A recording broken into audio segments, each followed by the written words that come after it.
Shivani digital recording studio.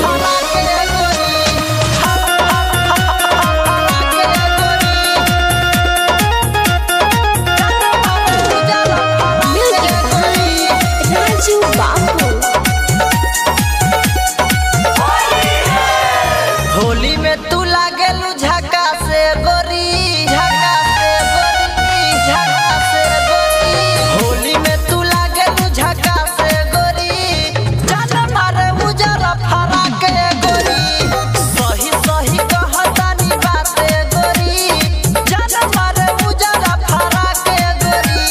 Holi में तू लागेलू झका से गोरी, जान मारे उजर फरा के गोरी।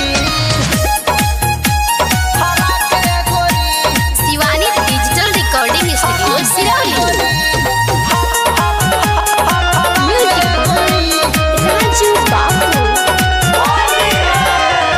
होली में तू मन गबड़ावतारू हो, डाले खातिर काहे तड़ा पावतारू हो, तड़ा पावतारू हो, तड़ा पावतारू हो। होली में तू मन गबड़ावतारू हो, डाले खातिर काहे तड़ा पावतारू हो।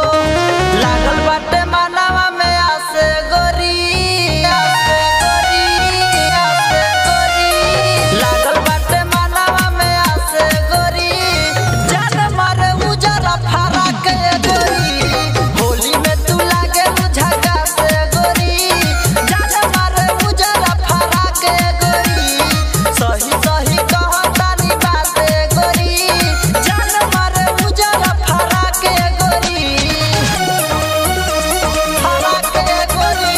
Shivani digital recording studio.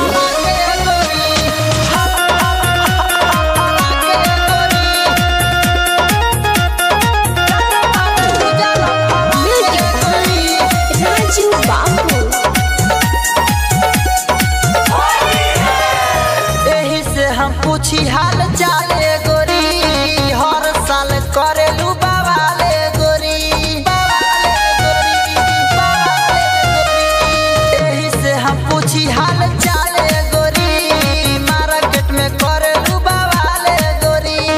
Guddu राजा के तू कैलू ना से गोरी, ना से गोरी, ना से गोरी। अभिषेक प्रकाश के कैलू ना से गोरी, जान मारे उजर फरा के गोरी। होली में तू लागेलू झका से गोरी, जान मारे उजर फरा के गोरी। सही सही कहतानी बाते गोरी, जान मारे उजर फरा के गोरी। होली में तू लागेलू झका से गोरी, जान मारे उजर फरा के गोरी। सही सही कहतानी बाते गोरी, जान मारे उजर फरा के गोरी। होली में तू लागेलू झका से गोरी, जान मारे उजर फरा के गोरी। Shivani digital recording studio Sirauli.